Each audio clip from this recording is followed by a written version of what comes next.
29번째 제삿날 오후, 저는 전을 부치던 불을 껐습니다.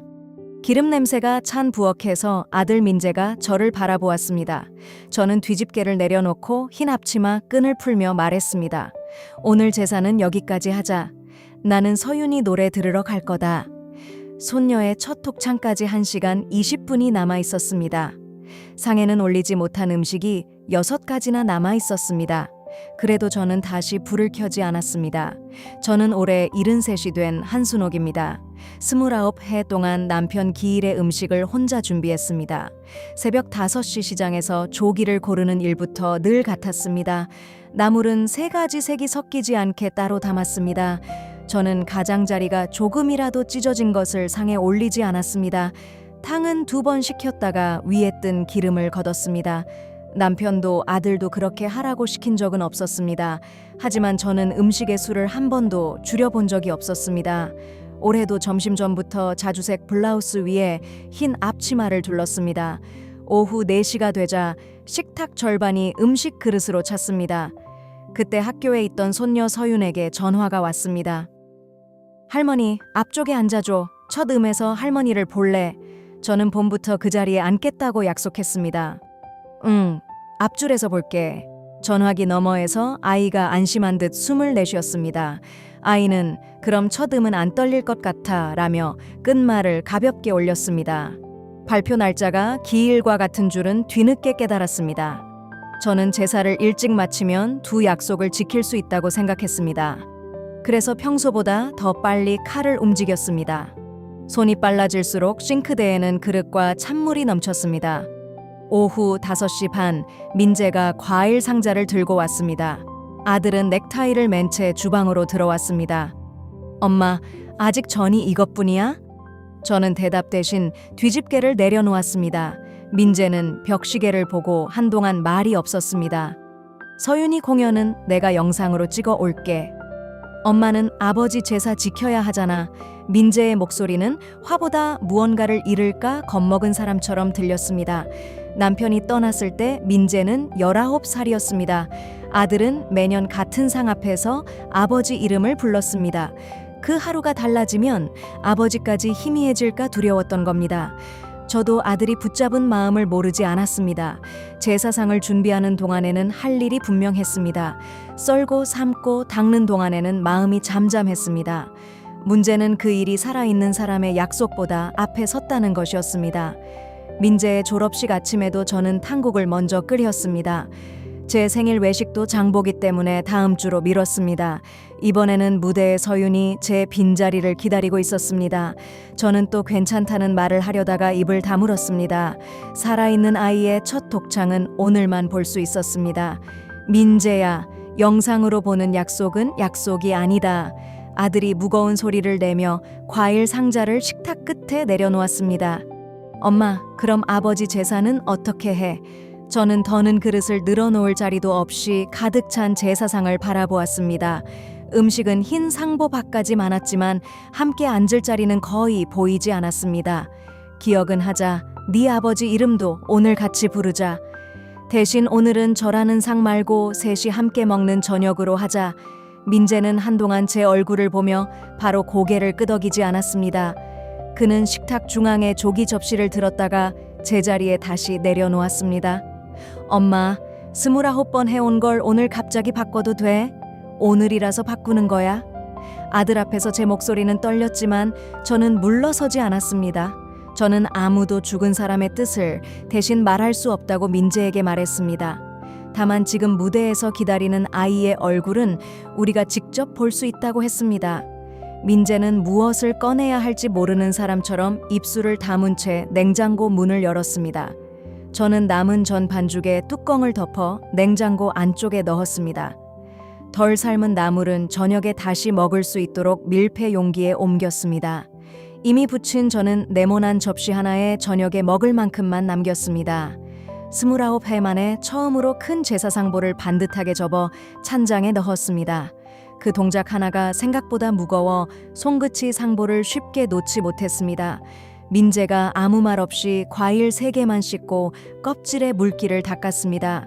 그리고 남은 과일 상자는 제사상 옆이 아니라 거실 바닥에서 치웠습니다. 아버지 밥 한 그릇은 상 대신 저녁에 남기자 아들이 조기 접시를 바라보며 조심스럽게 말했습니다. 그래, 우리 밥 옆에 같이 놓고 이름도 부르자.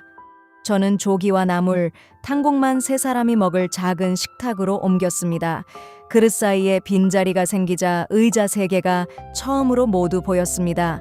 민재는 아직 굳은 얼굴로 그제야 휴대전화를 꺼내 시간을 확인했습니다.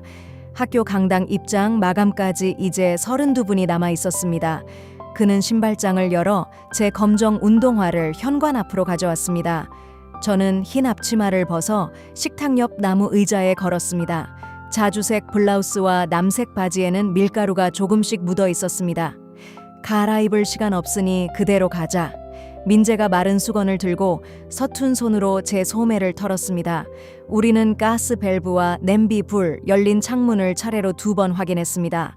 현관문을 닫자 뜨거운 한여름 저녁빛이 눈앞에 가득했습니다. 저는 평소보다 훨씬 큰 걸음으로 골목을 걸었습니다. 민재는 자꾸 시계를 보며 제 보폭에 맞추다가 조금씩 앞서갔습니다. 횡단보도 초록불이 한 번 바뀌는 동안에도 우리는 아무 말이 없었습니다. 학교 건물이 보이자 열린 창문 너머 운동장 쪽에서 노랫소리가 들렸습니다. 객석 출입문을 정리하던 선생님이 마지막 안내줄을 거두려던 참이었습니다. 민재가 큰 몸으로 먼저 뛰어가 닫히려는 강당문을 붙잡았습니다. 강당 안은 무대 조명과 아이들의 흰 셔츠로 눈이 부실 만큼 환했습니다. 우리는 숨을 고르며 가운데 통로 앞쪽에 빈자리 2개에 나란히 앉았습니다. 조명 아래 줄지어 선 서유는 아직 객석에 우리를 보지 못했습니다. 아이는 양손을 옆선에 붙인 채 입술만 움직여 첫 가사를 되뇌었습니다. 피아노 앞에 선 합창 지휘자가 천천히 양팔을 들었습니다. 첫 곡이 시작되자 서윤의 시선이 객석을 한 명씩 빠르게 훑었습니다. 저는 아이가 찾기 쉽도록 등을 펴고 자주색 소매를 어깨 높이까지 들었습니다. 서윤의 눈이 멀리서도 자주색인 제 손에서 정확히 멈췄습니다. 아이의 굳은 어깨가 긴 숨과 함께 아주 조금 아래로 내려갔습니다. 잠시 뒤 서윤이 혼자 마이크 앞으로 한 걸음 나왔습니다. 제 귀에 닿은 첫 음은 작았지만 조금도 흔들리지 않았습니다. 2번째 음부터 아이의 맑은 목소리가 강당 뒤편까지 곧게 뻗었습니다. 8마디가 끝나자 저는 객석에서 누구보다 먼저 큰 손뼉을 쳤습니다. 옆에서 민재도 이제는 망설임 없이 2 손을 세게 마주쳤습니다. 그는 환하게 웃으며 무대보다 제 얼굴을 한 번 더 바라보았습니다. 공연이 끝난 뒤 서윤이 대기실 문에서 곧장 우리에게 달려왔습니다. 할머니, 진짜 앞에 와 있었네. 뛰어왔어? 약속했으니까. 서윤은 제 밀가루 묻은 자주색 소매를 손으로 털어주며 웃었습니다. 제사는 어떻게 했어? 오늘은 셋이 먹는 저녁으로 바꿨어. 아이는 잠깐 생각하더니 작고 따뜻한 손으로 제 손을 힘껏 잡았습니다. 그럼 할아버지 얘기도 저녁에 해줘. 민재가 그 말을 듣자 굳어있던 어깨를 풀며 천천히 숨을 내쉬었습니다. 집으로 돌아오는 길에는 앞서거나 뒤처지는 사람 없이 셋의 걸음이 비슷해졌습니다. 작은 저녁 식탁 위 음식은 예년 제사상의 절반도 되지 않았습니다. 의자 3개 앞에는 3사람의 따뜻한 밥이 놓였고 식탁 한쪽에는 남편 목 한 그릇도 함께 놓였습니다. 민재는 밥상에서 아버지가 웃을 때 한쪽 눈을 먼저 감았다고 말했습니다. 저는 남편이 따뜻한 국에 밥을 말아 식구 중 가장 늦게 먹었다고 덧붙였습니다. 서유는 처음 듣는 할아버지 모습이 궁금하다며 밥숟가락을 오래 멈췄습니다. 그날 우리는 절을 하지 않고도 남편의 이름을 몇 번이나 소리내어 불렀습니다. 저녁 대화가 끝나자 저는 오랜 습관처럼 빈 그릇을 양손에 들었습니다.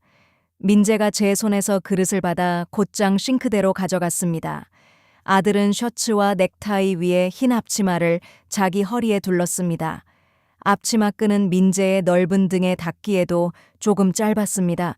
그는 싱크대 앞에 서서 따뜻한 설거지 물을 세게 틀었습니다. 저는 다시 일어나지 않고 서윤보다 먼저 빈 식탁 한쪽에 앉았습니다. 29해 만에 처음으로 부엌 물소리를 들으며 서윤의 다음 공연 날짜부터 물었습니다.